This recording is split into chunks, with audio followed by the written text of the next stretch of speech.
Hello दोस्तों। परीक्षा की शिक्षा में आप सभी का स्वागत है। हम आपके सामने प्रैक्टिस सेट की एक और क्लास लेकर उपस्थित हैं। अगर इसके पहले के जो प्रैक्टिस सेट की क्लास है आप सभी ने नहीं देखी है तो हमारे चैनल पर उसकी प्लेलिस्ट बना दी गई है। आप जाकर उसको ज़रूर देखिए। और हमारे चैनल पर अगर पहली बार हैं तो चैनल को सब्सक्राइब कर हमसे जुड़ जाइए। तो चलिए आज की क्लास शुरू करते हैं। देखते हैं आपका पहला क्वेश्चन क्या दिया गया है। पहला क्वेश्चन है आपका, सिकंदर के आक्रमण के समय मगध साम्राज्य का शासक कौन था? सिकंदर के आक्रमण के समय मगध साम्राज्य का शासक कौन था? तो इसका आपका सही उत्तर हो जाएगा धनानंद। ठीक है। चलिए आपका अगला क्वेश्चन देखते हैं। दूसरा है, किस अभिलेख में सर्वप्रथम सती प्रथा होने का उल्लेख मिलता है?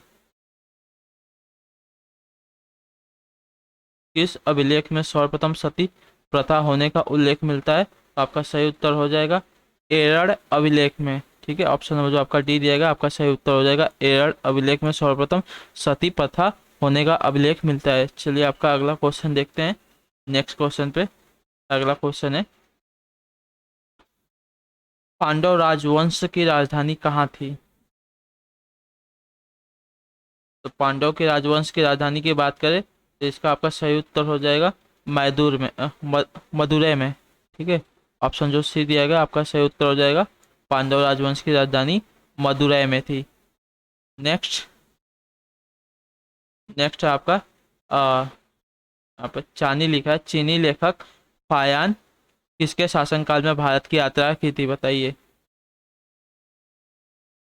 चीनी लेखक फायान किसके शासनकाल में भारत की यात्रा की थी? तो इसका आपका सही उत्तर हो जाएगा चंद्रगुप्त द्वितीय के। ठीक है, चंद्रगुप्त द्वितीय के शासनकाल में चीनी यात्री फायान भारत की यात्रा की थी। नेक्स्ट है आपका क्वेश्चन, पांचवा नंबर, बाबर ने किस भाषा में अपनी आत्मकथा तुजुक ए बाबरी की रचना की? तो तुजुक ए बाबरी की रचना आपकी हुई है तुर्की भाषा में। ठीक है, आपका सही उत्तर हो जाएगा तुर्की भाषा में। चलिए आपका अगला क्वेश्चन है छठा नंबर, देखते हैं आपका, द्वितीय आंग्ल मैसूर युद्ध में हैदर अली को किसने पराजित किया था? तो वारेन हेस्टिंग ने। आपका सही उत्तर हो जाएगा वारेन हेस्टिंग ने द्वितीय आंग्ल मैसूर युद्ध में हैदर अली को पराजित किया था। देख लीजिए आपका सही उत्तर ऑप्शन नंबर यहाँ पे डी हो जाएगा। चलिए आपका नेक्स्ट क्वेश्चन है, देखते हैं। यहाँ पे सुमेलित करना है सूची 1 का सूची 2 से। तो चलिए देखते हैं।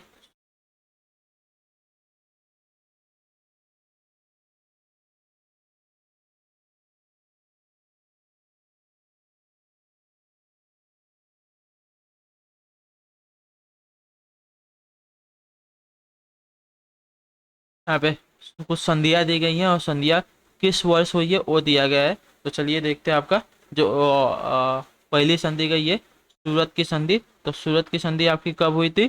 तो 1775 ईस्वी में। ठीक है, और जो आपकी पुरंदर की संधि कब हुई थी? तो 1776 ईस्वी में। और बड़गांव की संधि आपसे पूछा है तो इसकी आपकी संधि कब हुई थी? तो 1779 ईस्वी में। और जो आपकी देवगांव की संधि हुई थी ये कब हुई थी? तो 1803 ईस्वी में। देख लीजिए आपका सूची 1 से सूची 2 का मिला आपका सामने सामने हो गया है। संधि सूरत की संधि की बात करें तो 1775 ईस्वी। पुरंदर की संधि की बात करें तो आपका 1776 ईस्वी। और बड़गांव की संधि की बात करें आपका तो 1779 ईस्वी। और देवगांव की बात करें तो इसकी संधि हुई थी आपकी 1803 ईस्वी को। देख लीजिए आपका हो गया ये वाला क्वेश्चन। चलिए आपका नेक्स्ट क्वेश्चन देखते हैं। 8 नंबर है, 8 number, first war of India independence नामक पुस्तक के लेखक कौन है? फर्स्ट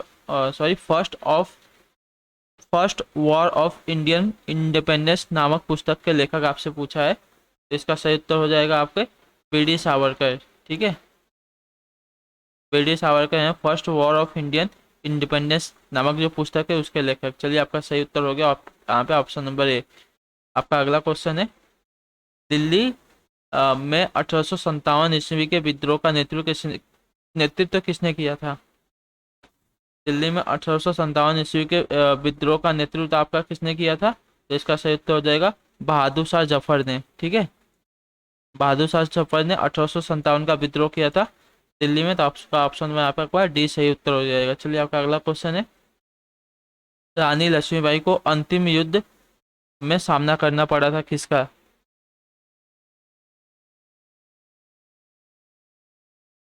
रानी लक्ष्मीबाई को अंतिम युद्ध में सामना करना पड़ा था किसका? तो हीरोज का। ठीक है, आपका सही उत्तर हो जाएगा, देख लीजिए आपका सही उत्तर हो जाएगा, हीरोज का सामना करना पड़ा था महारानी लक्ष्मीबाई को अंतिम युद्ध में। चलिए आपका अगला क्वेश्चन है 11 नंबर, क्षेत्रफल की दृष्टि से भारत का सबसे बड़ा राज्य कौन सा है? तो राजस्थान। ठीक है, राजस्थान हमारा है भारत का सबसे बड़ा राज्य क्षेत्रफल की दृष्टि से, आपका सही उत्तर हो जाएगा। चलिए आपका नेक्स्ट क्वेश्चन देखते हैं, 12 नंबर है, भारत के किस राज्य के पास सबसे लंबा समुद्री तट है? तो गुजरात के पास है। ठीक है, सबसे बड़ा समुद्री तट, सबसे लंबा समुद्री तट आपका गुजरात के पास है। चलिए आपका अगला क्वेश्चन है 13 नंबर, निम्न में से कौन सी सीमा रेखा रेड क्लिफ रेखा कहलाती है? कौन सी सीमा रेखा आपकी रेड क्लिफ रेखा कहलाती है? तो इसका सही उत्तर आप सभी का क्या हो जाएगा? तो ऑप्शन नंबर सी, भारत और पाकिस्तान की जो सीमा रेखा है आपकी रेड क्लिफ कहलाती है। ठीक है, याद रखिएगा। चलिए आपका नेक्स्ट क्वेश्चन है 14 नंबर, बलुआ पत्थर किस प्रकार की चट्टान है, बताइए? बलुआ पत्थर किस प्रकार की चट्टान है? तो आपका अवसादी चट्टानें होती हैं। ठीक है, बलुआ पत्थर जो होती है आपकी अवसादी चट्टानें होती है। चलिए आपका अगला क्वेश्चन है 15 नंबर, गत शताब्दी में पृथ्वी के तापमान में कितनी वृद्धि हुई है? गत शताब्दी में पृथ्वी के तापमान में कितनी वृद्धि हुई है? तो इसका सही उत्तर हो जाएगा 0.6 डिग्री सेल्सियस। ठीक है,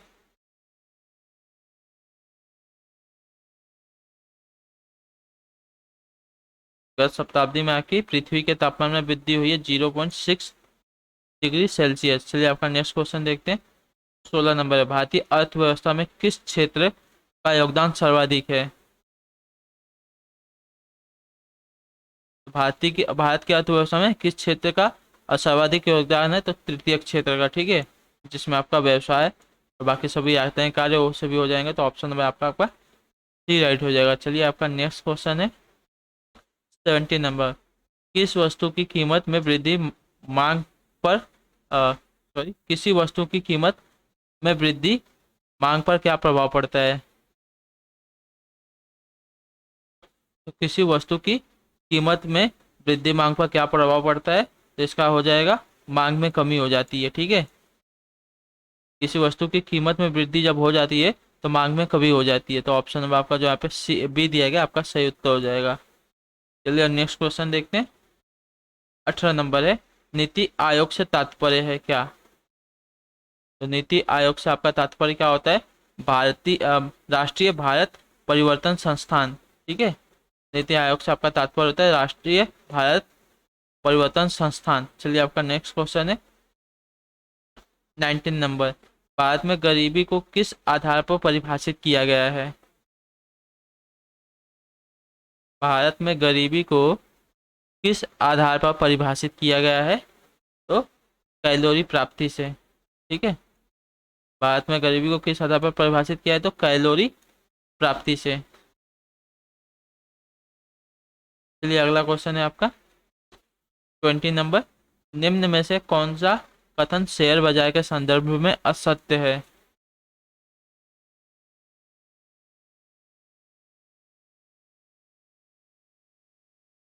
तो देखिए, भारत में मान्यता प्राप्त शेयर बाजार मात्र दो हैं, जो आपका असत्य कथन हो जाए तो जो ऑप्शन में आपका सी दिएगा आपका सही उत्तर जाएगा।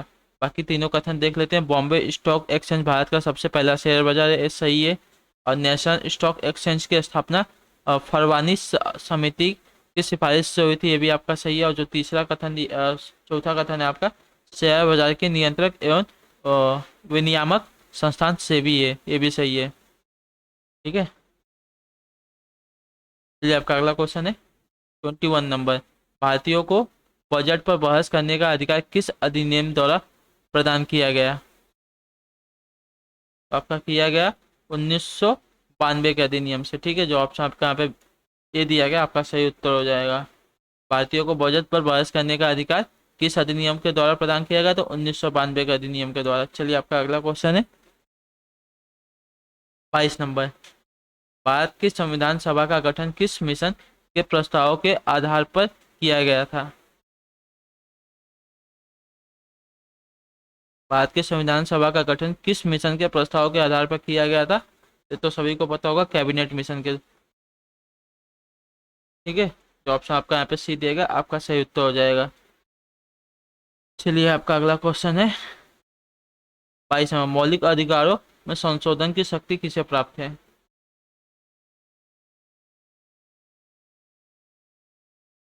तो मौलिक अधिकारों में संशोधन की शक्ति आपको हमारे संसद को प्राप्त है। ठीक है, जो ऑप्शन आपका यहाँ पे डी दिया गया आपका सही उत्तर हो जाएगा। चलिए आपका अगला क्वेश्चन देखते हैं 24 नंबर है। भारतीय संविधान के कौन से भाग से कल्याणकारी राज्य के सिद्धांत को स्पष्टता प्राप्त होती है?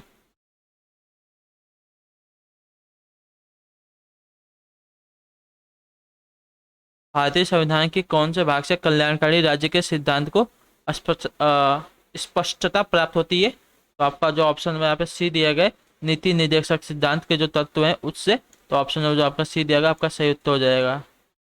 नीति निर्देशक सिद्धांत के जो तत्व दिए गए यहाँ से आपके कल्याणकारी राज्य के सिद्धांत की स्पष्टता हमको प्राप्त हो जाती है। चलिए आपका नेक्स्ट क्वेश्चन देखते हैं 25 नंबर। राष्ट्रपति अपना त्याग पत्र किसे प्रस्तुत करता है?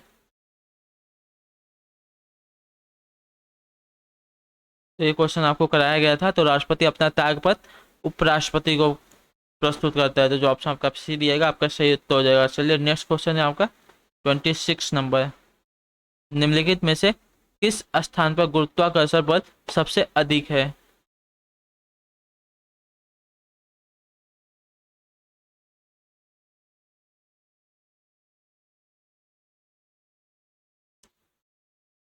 तो ध्रुव जो रेखा है वहां पर। ठीक है, ध्रुव रेखा पर आपका गुरुत्वाकर्षण बल सबसे अधिक होता है। तो ऑप्शन नंबर जो आपका डी दिया गया आपका सही उत्तर हो जाएगा।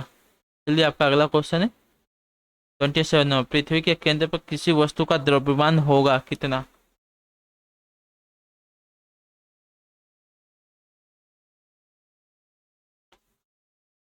तो पृथ्वी के केंद्र पर किसी वस्तु का द्रव्यमान होगा सतह से अधिक। ठीक है, जो ऑप्शन आपका यहाँ पे सी दिएगा आपका सही उत्तर हो जाएगा।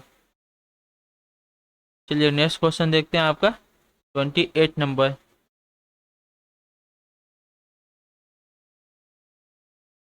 एक मिनट। भारत में आर्सेनिक समस्या मुख्य रूप से किस कारण से होती है? भारत में आर्सेनिक समस्या मुख्य रूप से किस कारण से है?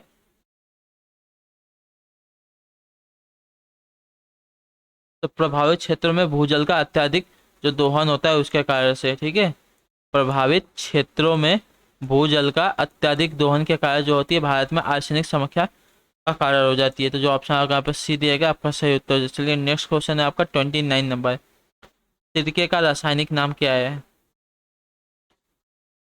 सिरके का रासायनिक नाम पूछा है तो आप सभी को पता ही होगा, एसिटिक अम्ल।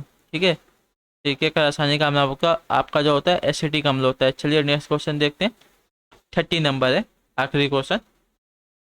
निम्नलिखित में से पादप के किस भाग में कक्षीय कली विकसित होती है? निम्नलिखित में से पादप के किस भाग में कक्षीय कली विकसित होती है? तो इसका सही उत्तर हो जाएगा आपका शाखा में। ठीक है,